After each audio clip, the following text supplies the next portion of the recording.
नमस्कार, मैं डॉक्टर अभय जोगलेकर शासकीय दुर्गम महिला महाविद्यालय में गृह विज्ञान विभाग में प्राध्यापक के पद पर कार्यरत हूँ।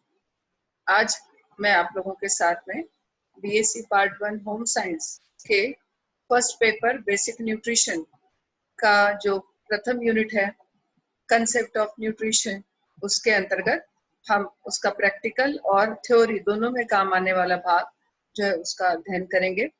आज इस चैप्टर के अंतर्गत हम पाक क्रिया करने के दौरान जिन मापों का हम इस्तेमाल करते हैं और जिसकी बेसिक जानकारी हम लोगों को होनी चाहिए, उनकी हम चर्चा करेंगे। किसी भी प्रकार से पाक क्रिया करने के लिए बेसिकली 3 प्रकार के उपकरणों का इस्तेमाल किया जाता है। ये उपकरण पहले होते हैं, प्रकार इसका है नापने वाले चम्मच, दूसरा है कप सूखा जिसके माध्यम से हम सूखी वस्तुओं को मापते हैं, और तीसरा है तरल मापने वाला कप। जब कभी हम खाना पकाने की प्रक्रिया जो है सीखना प्रारंभ करते हैं, तो हम लोगों को सबसे पहले यह बहुत जरूरी है कि हम जाने कि माप कैसे लिया जाए, क्योंकि खाना बनाने के लिए खाना जो है बनाना, यह प्रक्रिया पूर्ण रूप से वैज्ञानिक प्रक्रिया है। अगर खाना बनाने की प्रक्रिया में हमने वस्तुओं को समान मात्रा में नहीं लिया तो भोज्य वस्तु का जो है स्वाद, रंग, रूप, गंध सभी बिगड़ जाता है। कभी कभी आपने देखा होगा कि किसी चीज में अगर नमक अधिक हो जाए तो हमको तुरंत समझ में आ जाता है कि इस वस्तु में जितनी मात्रा में नमक होना चाहिए उससे अधिक मात्रा में नमक है।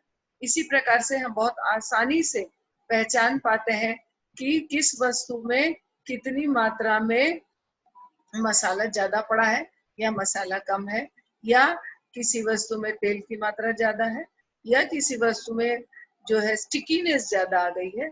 तो ये सब अगर हमको परफेक्शन लाना है, तो परफेक्शन लाने के लिए हमको बेसिक जो है प्रत्येक व्यक्ति को, प्रत्येक लड़की को यह जानना जरूरी है कि माप कितने प्रकार के होते हैं और इनसे जो है वस्तुओं को कैसे मापा जाता है। हम सबसे पहले शुरुआत करते हैं सूखे वस्तुओं के माप से। सूखे वस्तुओं को नापने के लिए जिन उपकरणों का इस्तेमाल किया जाता है उनको हम कहते हैं कप।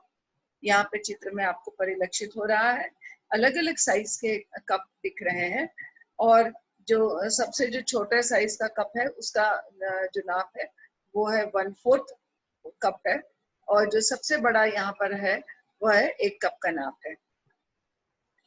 सामान्य तौर पे 1 कप जो है वो 236 ml से लेके, ये मेजरमेंट्स स्टील और जब प्लास्टिक के होते हैं या कांच के अगर कप्स होते हैं तो उनमें थोड़ा बहुत वेरिएशन हो सकता है। 236 to 250 ml तक इसमें लिक्विड जो है आता है। हम इसके माध्यम से, जो कप्स है उनके माध्यम से सामान्य तौर पे ड्राई वस्तुएं जैसे किसी भी प्रकार का आटा है उसको नापते हैं।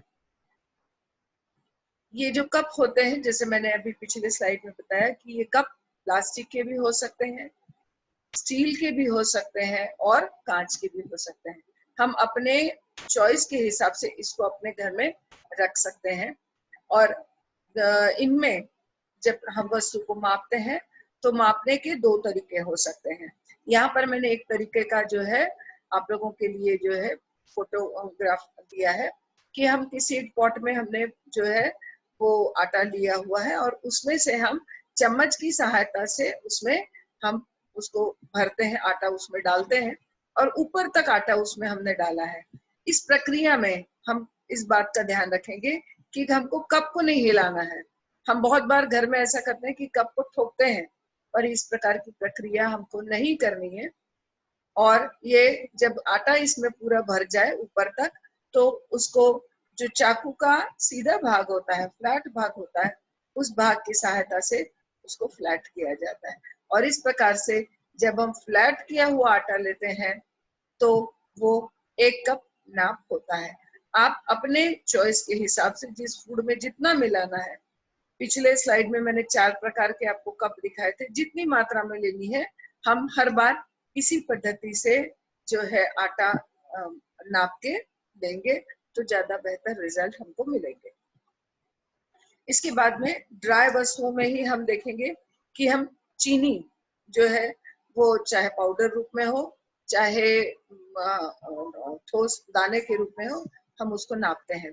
तो सेम उसी प्रकार से जो मैंने आटा को नापते समय बताया था कि चीनी को भी नापते समय हम इसी प्रकार से चीनी जो है के जिस बर्तन में हमने चीनी रखी है उसमें वो कप को पूरा डिप करेंगे और डिप करने के बाद में उसको जो है निकाल लेंगे। जितनी भी ऊपर तक अगर चीनी आती है उसको रहने देंगे और निकालने के बाद में बर्तन में से चीनी को निकालने के बाद में ये चाकू यहाँ पे दिख रहा है, इसी प्रकार से जैसे पिछले इसमें दिखलाया था, तो चाकू की सहायता से इसको भी फ्लैट करके और फिर नाप लिया जाता है। दाने वाली चीनी हो चाहे पाउडर वाली चीनी हो, दोनों को नापने का तरीका ठीक उसी प्रकार से है जैसे हम आटे को नापते हैं। एक बात जरूर बतलाना चाहेंगे कि अगर हम किसी भी प्रकार का पाउडर इस्तेमाल कर रहे हैं तो पाउडर का इस्तेमाल करते समय आप जो है अगर उसमें गठाने हैं तो गठाने जो है होने से हम नाप सही ढंग से नहीं ले सकते हैं। इसलिए अगर किसी भी प्रकार के पाउडर है तो उसको नापने के पूर्व छान लेना ज्यादा उचित होता है। तीसरा, कप की सहायता से हम अन्य और जिस चीज को नाप सकते हैं वह है जितने भी हमारे स्टिकी पदार्थ होते हैं। स्टिकी पदार्थ मतलब जैसे शहद है हमारा, या रस है, या पीनट बटर है। अगर हमको इसको नापना है तो इसको किस प्रकार से नापेंगे अब देखते हैं। यहाँ चित्र नंबर 1 में जैसे परिलक्षित हो रहा है कि सबसे पहला चरण जो है स्टिकी वस्तु को नापने के लिए पहले उस कप के अंदर जो है लाइन में हम ग्रीजिंग करेंगे। ग्रीजिंग करने का फायदा ये होता है कि वो वस्तु जो है उसमें नहीं चिपकेगी, क्योंकि चूंकि ये हम ले ही स्टिकी रहे हैं तो उसमें चिपक जाएगी तो हमारी जो नाप है उसमें बदलाव हो सकता है। इसलिए हमको सबसे पहले उस कप को ग्रीस करना है। स्प्रे के माध्यम से हम इसको प्रक्रिया को संपन्न कर सकते हैं। और उसके बाद में जो है चाहे ये पीनट बटर है चाहे हनी है, हम उसमें डालने के बाद में और वैसे ही नाप लेंगे जैसे कि हमने आटा का नाप लेना देखा था। इसके बाद में जो दूसरे नंबर पे जो हमारे मेजर्स आते हैं वो है चम्मच। हम अलग अलग आकार के चम्मचों का इस्तेमाल करते हैं। सामान्य तौर पे जो प्रचलित चम्मच नाम से हम सभी पढ़ते हैं, अखबारों में पढ़ते हैं या कभी रेसिपीज में रहता है, वह है टी स्पून। तो टी स्पून जो है ये जो 3 नंबर का यहाँ पे चम्मच दिखाई दे रहा है, यहाँ लिखा भी हुआ है 1 टीस्पून। और ये जो है ये आपका 1 टेबल स्पून है, ये 1/3 है और ये 1/4 टीस्पून है। इस प्रकार से 4 चम्मच का एक पूरा सेट होता है।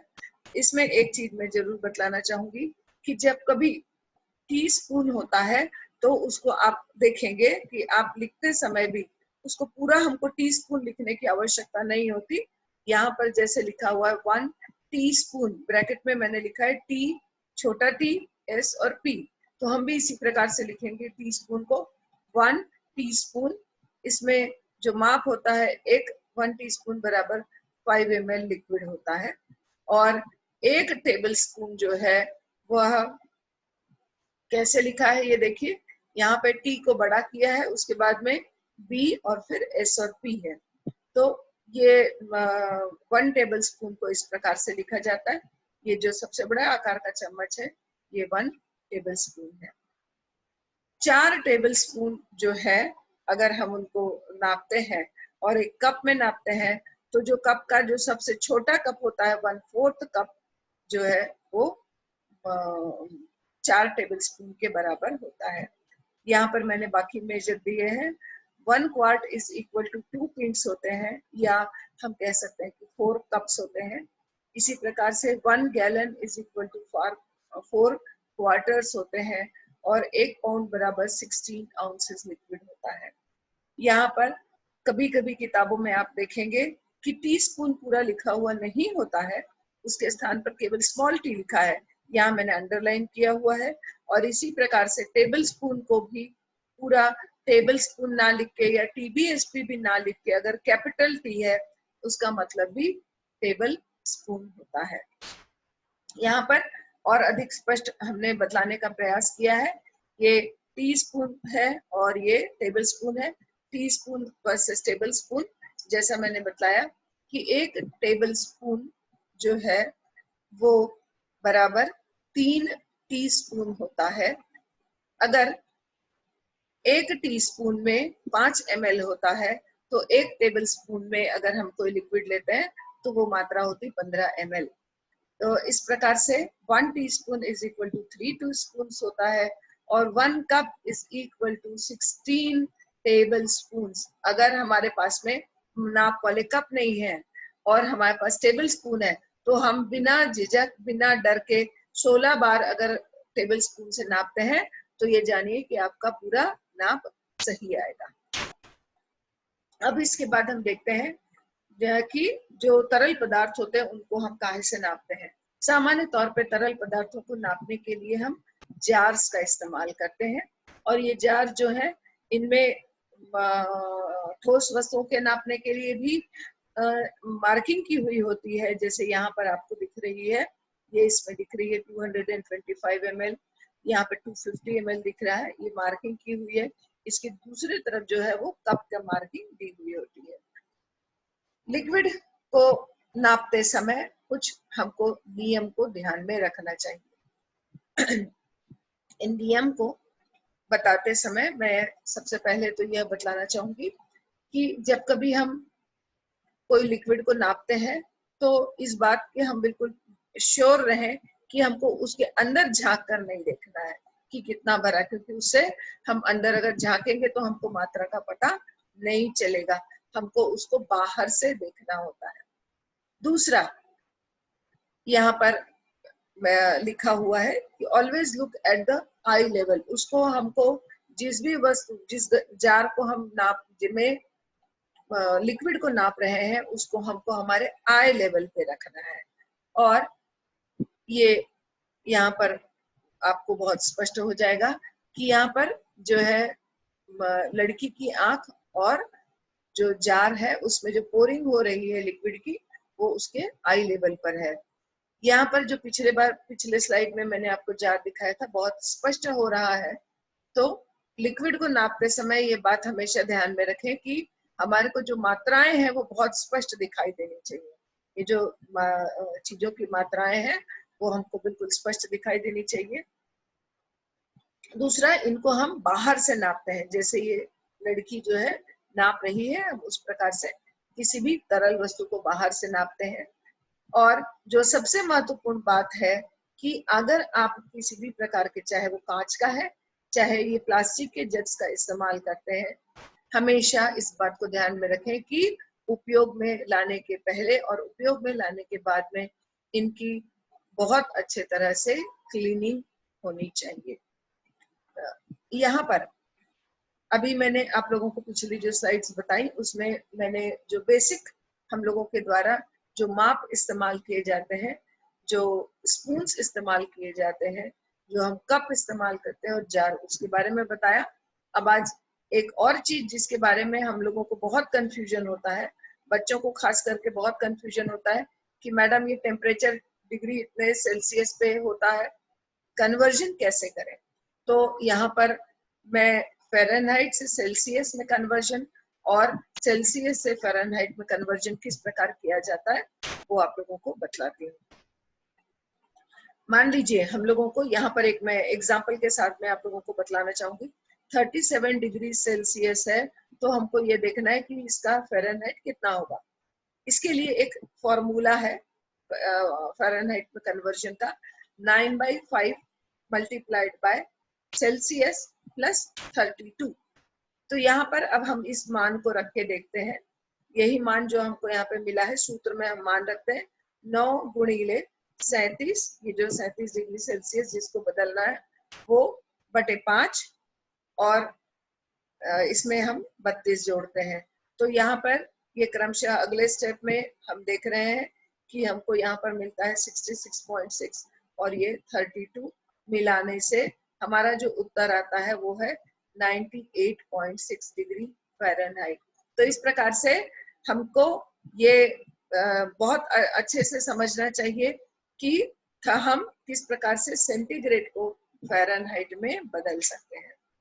दूसरा, अब हम देखेंगे कि अगर आपके पास में फ़ारेनहाइट में लिखा हुआ आ रहा है और हमको उसको सेल्सियस में बदलना है, तो हम उसको सेल्सियस में कैसे बदलेंगे?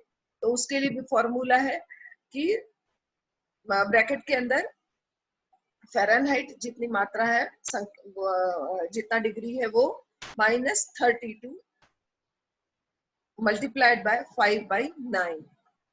यहाँ पर हमारे को जो एग्जाम्पल दिया हुआ है उसमें हम देखेंगे कि 212 डिग्री फ़ारेनहाइट को मुझे सेल्सियस में बदलना है। तो यहाँ पे बदलने के लिए हमने इस सूत्र में इन मात्रा संख्या को रखा है। तो फ़ारेनहाइट की जगह पे मैंने रखा है 212। 32 में से हम इसको घटाते हैं तो ये आता है 180 और इसको फिर हम 5/9 से मल्टीप्लाई करते हैं तो ये होता है 900/9 अर्थात 100 डिग्री।